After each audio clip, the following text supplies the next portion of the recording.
Heidi from Hi. Blossom Early Learning. We're here today talking about the importance of tummy time.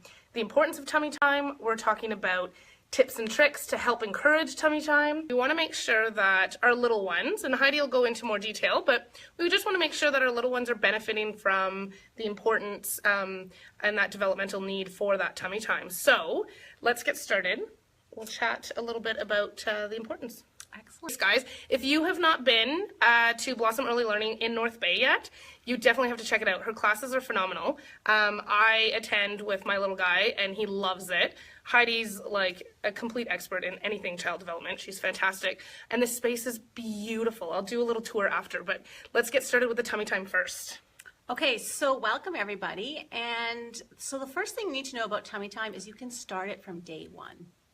You don't have to wait till they have any neck strength or they're holding their head up. You want them to start right from day one and build it up incrementally. It may only be like 10 seconds at a time, and then you can go to 15. It doesn't matter.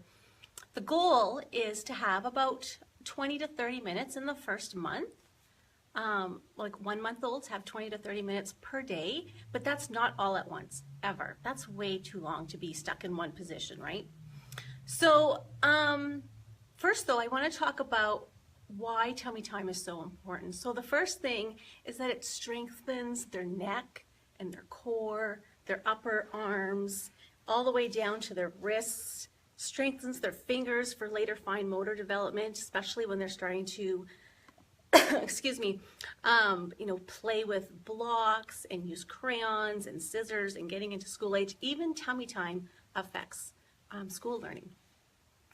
And it also, I know, right? So the only way to strengthen a part of your body is to use it. So if you are always on your back, you're never strengthening the front part of your body, which is what we use a lot of. It also helps with coordination because you're using that part of your body. And it helps prepare your baby for rolling, crawling, sitting up on their own because they're building that core strength so that they can sit on their own. And vision, it builds vision. So just right now, take a look up at the ceiling and it's like very boring. There's nothing to look at. Ours is, well, you can see it's white with a light. We did try to minimize that. So if you had to look at that all the time, it's very boring. And the other thing about vision is it's not fully developed when we're born. Just like the rest of our bodies, we're not, giraffes that are born walking. So vision isn't fully formed either, and the way you build vision is you give the brain interesting things to look at, 3D images. Put your baby in the bassinet near a plant so that there's lots of texture and light, right? Mm-hmm. Yeah, that's like for when they're on their back, of course. So vision, they're down on the floor. They're at the distance that you would be if you were to have a book and reading. So crawling is also really good for vision development. And vestibular stimulation, that is the non-hearing part in your inner ear. Okay. All of your learning in the first 15 to 18 months of life revolves around this vestibular system. Interesting. I know. So the way you trigger a vestibular system is by movement. So swinging, bouncing, swaying, spinning, moving your head from side to side. You're triggering it, so that's how they're triggering their vestibular system.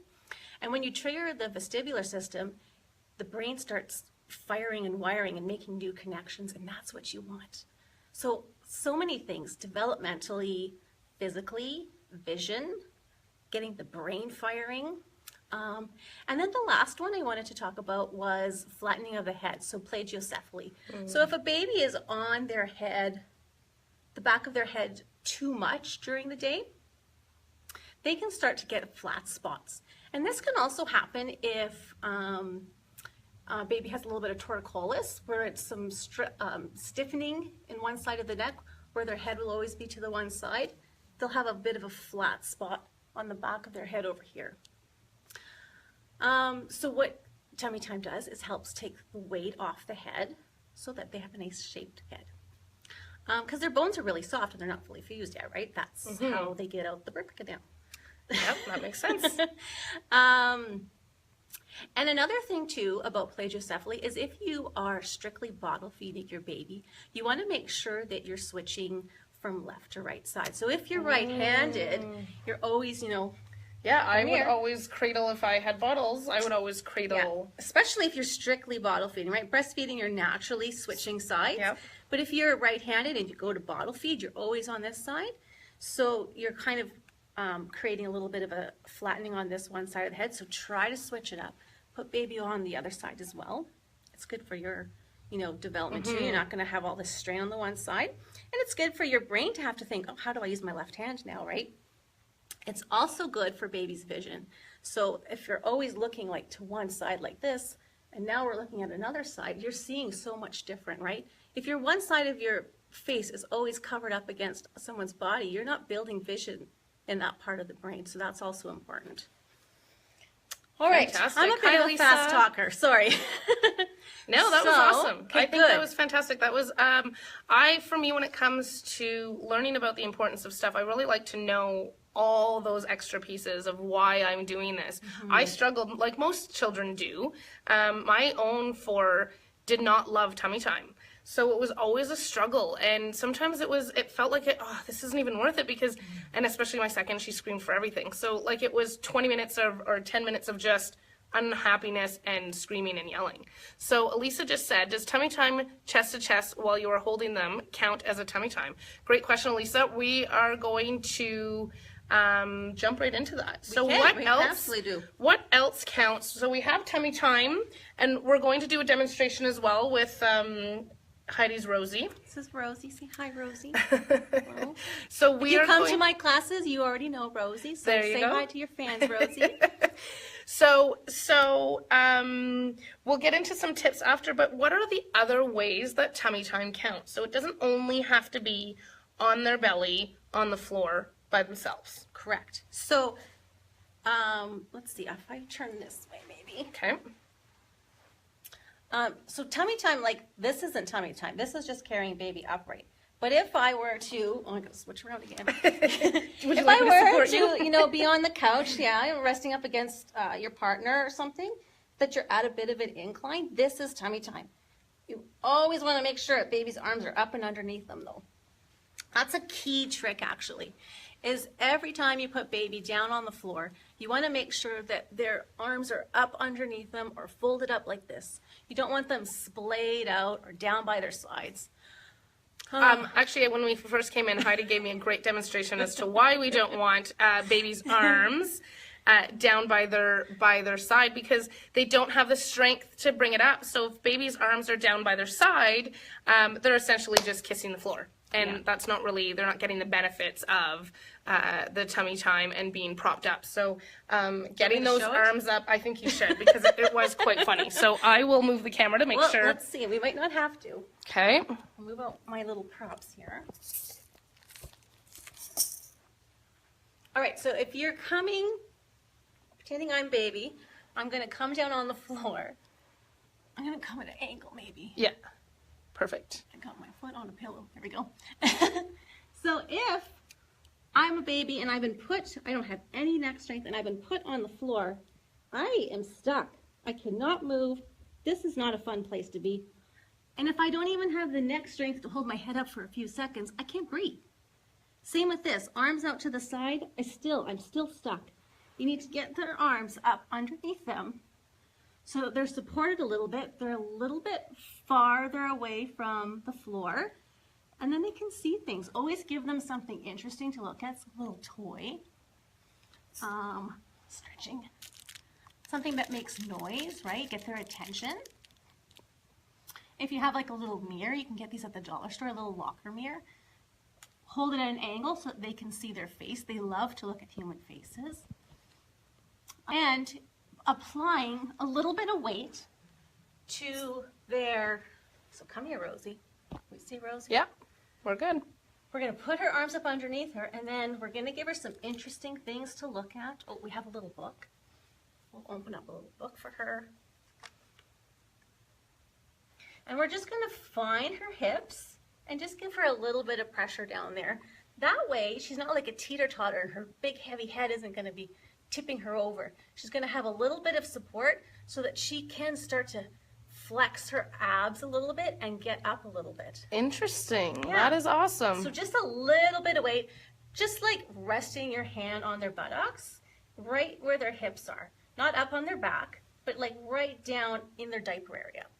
Okay? That is awesome. That's a great tip. I do like the arms tucked under, because that's, I want to say my youngest is 3, and I don't think, I don't remember actually putting their arms underneath, but it makes sense. Really? I don't know if I did it automatically, but I was at playgroup this morning with Oscar, and it was so funny when you did that, because there was a little guy who was practicing his tummy time, and that was exactly it. Arms were down, and he was just wailing away. He was not very happy about it. So I just want to go back. So you said, because at Restful Parenting, our goal is always those baby steps, right? So whether it's, whether it's teaching sleep, whether it's learning how to ride a bike, whether it's separation anxiety, those are all pieces that we want to take and break them down into smaller steps. So for us, those smaller steps, like you were saying, so we start small, start with 2 or 3 minutes a couple of times a day, and then work your way up to 5 minutes, and then 10 minutes. So when's the most crucial time for that tummy time? Like, is it 0 to 4 months? Is it 0 to 6 months? How long should we be encouraging tummy time for? So once your baby starts rolling, you know that they've started building enough core strength and upper arm strength that they can roll themselves over. So you can it's just like putting them on their back to sleep, right?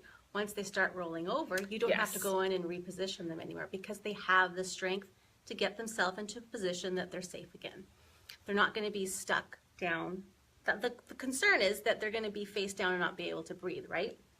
That's the concern. That's why we're putting babies back to sleep now. So same thing with tummy time. Once they start rolling over, we can only reposition them so many times, and rolling over is the next step into getting into a self-seated position, right? Yes. Yes. Yes. That's exciting when they get into that.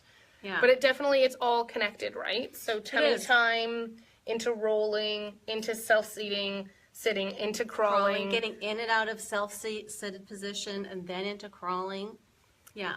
So a good tip too is never to put baby in a position that they couldn't get themselves out of. So bumbo seats, I'm not really a fan of. They're great for, mealtime, or if you want to take like some cute Easter pictures and you got to get them sit up there. But as a device to hold them in to play throughout the day, I don't really recommend it, because they're not doing any of the work to build their core. Okay. They're completely supported. They don't need to do any work. It's completely molded around them. They don't even, they're kind of slouched in there. But I'm not saying don't ever use them. They're good for, feeding times, maybe bath time, or you just need to put them in there for a few minutes so that you can do something and then you scoop them back up, but never really to play in.